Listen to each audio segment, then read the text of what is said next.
Petrol diesel ధరలు తగ్గాలంటే అర్జెంటుగా వాటిని జీఎస్టీ పరిధిలోకి తీసుకురావాల్సిందేనా? మరి కేంద్రం ఎందుకింత ఆలస్యం చేస్తుంది?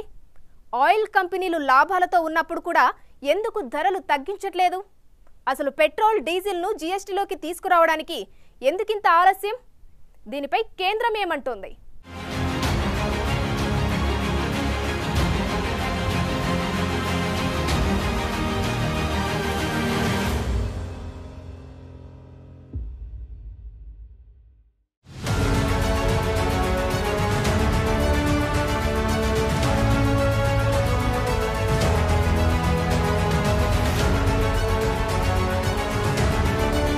పెట్రోల్, డీజిల్ వంటి ఇంధనాల్ని జీఎస్టీ పరిధిలోకి తీసుకొచ్చే ప్రయత్నం కొత్త ఏమీ కాదు.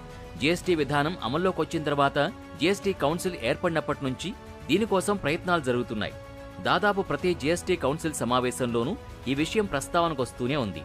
అయితే దీనిపై రాష్ట్రాల మధ్య ఇంకా ఏకాభిప్రాయం కుదరలేదు. పెట్రోల్, డీజిల్పై వ్యాట్ రాష్ట్ర ప్రభుత్వానికి ప్రధాన ఆదాయ వనరు. అటువంటి పరిస్థితుల్లో జీఎస్టీ పరిధిలోకి వచ్చే పెట్రోల్, డీజిల్ కారణంగా రాష్ట్ర ప్రభుత్వాలు తమ ఆదాయాన్ని కోల్పోవాలని కోరుకోవడం లేదు. ఇది కాకుండా రాష్ట్రాలు మద్యంపై పన్ను ద్వారా కూడా ప్రధాన ఆదాయాన్ని పొందుతాయి. అయితే గతేడాది నవంబర్లో ఆర్థిక మంత్రి నిర్మలా సీతారామన్ మాట్లాడుతూ పెట్రోల్, డీజిల్ని జీఎస్టీ పరిధిలోకి తీసుకురావడం ద్వారా వినియోగదారులకు ఎక్కువ ప్రయోజనం చేకూరుతుందని చెప్పారు. అదే సమయంలో ప్రజలు దేశవ్యాప్తంగా వివిధ ధరలు చెల్లించాల్సిన అవసరం లేదని కూడా చెప్పారు.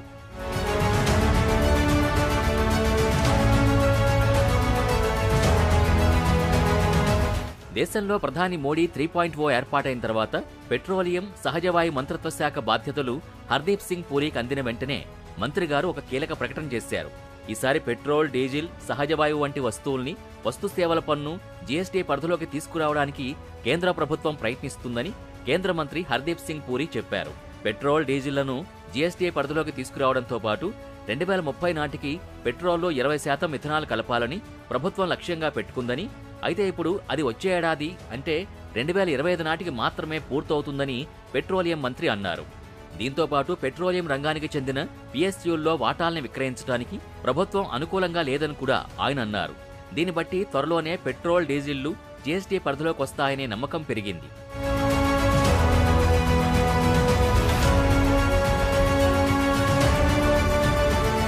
ఇక గతంలో మాదిరే 2024 జూన్ 22న జరిగిన 53వ జీఎస్టీ కౌన్సిల్ సమావేశంలో డీజిల్, పెట్రోల్, ఇతర పెట్రోలియం ఉత్పత్తులపై కౌన్సిల్ చర్చించలేదు.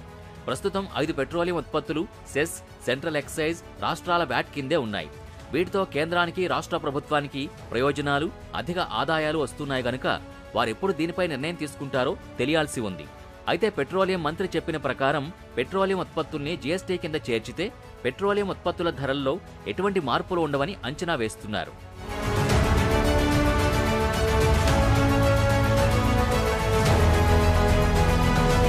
అయితే దీనిపై సస్పెన్స్ ఇలాగే కొనసాగిస్తూ ఇటీవల ఆర్థిక మంత్రి నిర్మలా సీతారామన్ కూడా స్పందించారు.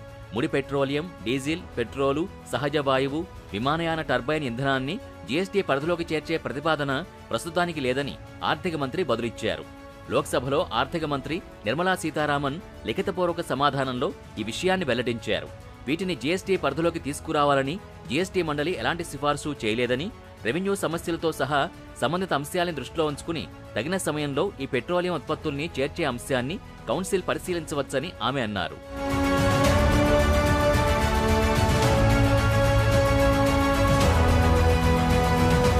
అయితే పెట్రోల్, డీజిల్ పూర్తిగా జీఎస్టీ పరిధిలోకి రాకపోవచ్చనే అభిప్రాయం కూడా లేకపోలేదు. అందువల్ల అత్యధిక పన్ను స్లాబ్ అంటే 28%తో పాటు కొన్ని స్థానిక పన్నులతో కూడిన వ్యాట్ కూడా ఇంధనాలపై విధిస్తారని కొందరు నిపుణులు చెబుతున్న మాట. దీని ప్రకారం ఆయిల్పై వేస్తున్న పన్ను అసలు ధరకు సమానంగా ఉండడం వల్ల ప్రజల నుంచి అంత మొత్తాన్ని తగ్గించడానికి ప్రభుత్వం సిద్ధపడదని అంటున్నారు. అందుకే ధరల సడలింపుకు ఎటువంటి అవకాశం ఇవ్వకపోవచ్చనే అభిప్రాయం ఉంది. ఇంధనాలు, నూనెల్ని జీఎస్టీ నుంచి దూరంగా ఉంచటం వల్ల 20,000 కోట్ల ఇన్పుట్ ట్యాక్స్ క్రెడిట్ ఆదాయాన్ని కేంద్రం వదులుకోవాల్సి వస్తుంది కాబట్టి దానికి కేంద్రం ఒప్పుకోదనే వాదన ఉంది.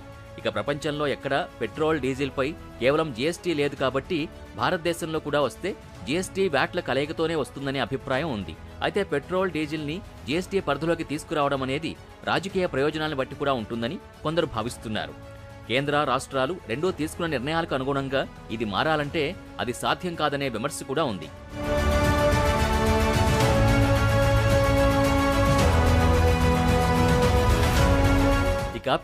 పెట్రోలియం ఆధారిత ఉత్పత్తుల ధరల పెరుగుదలపై కేంద్ర పెట్రోలియం మంత్రి గత కొన్ని వారాలుగా ఆందోళన వ్యక్తం చేస్తూనే ఉన్నారు. పెట్రోలియం ఆధారిత ఉత్పత్తుల్ని జీఎస్టీ పరిధిలోకి త్వరలో చేర్చాలని సూచించినప్పటికీ జీఎస్టీ అమలు కారణంగా రాష్ట్రాలకు కలిగే ఆదాయ నష్టాన్ని భరిస్తానని గతంలో కేంద్ర ప్రభుత్వం ఇచ్చిన హామీని అమలు చేయడంలో కేంద్రానికి భయం పట్టుకుంది. జీఎస్టీ చట్టం కింద రాష్ట్రాలకు పరిహారం అందించే బిల్లులోని కొన్ని అంశాలు గమనిస్తే రాష్ట్రాలకు 5 ఏళ్ల పాటు ఆదాయ నష్టపరిహారం ఇవ్వాలి. అలాగే 5 సంవత్సరాలకు జీఎస్టీ పరిహార సెస్ అందించాలి. సెస్లోని ఇన్పుట్ ట్యాక్స్ క్రెడిట్ ఇవ్వాలి. ఈ అంశాన్ని పరిగణలోకి తీసుకుంటే రాష్ట్రాలు పెట్రోల్, డీజిల్ నుంచి వచ్చే వ్యాట్ ఆదాయాన్ని వదులుకోవడానికి ఇష్టపడవన్నది స్పష్టమవుతోంది. ఇక ఏదో ఒక విధంగా కేంద్రంలోని ప్రభుత్వం గోల్మాల్ చేసినప్పటికీ రాష్ట్రానికి పరిహారం చెల్లించే ఆదాయం ఎక్కడి నుంచి వస్తుంది? ఇప్పుడు ఈ ప్రశ్నకు సమాధానం వెతకడం కంటే ప్రజల నుంచి పెట్రోల్, డీజిల్ రూపంలో దండుకోవడమే నయం అనుకుంటోంది కేంద్రం. అందుకే ఆయిల్ కంపెనీలకి ఎన్ని లాభాలొచ్చినా ధరలు మాత్రం దిగి రావట్లేదు.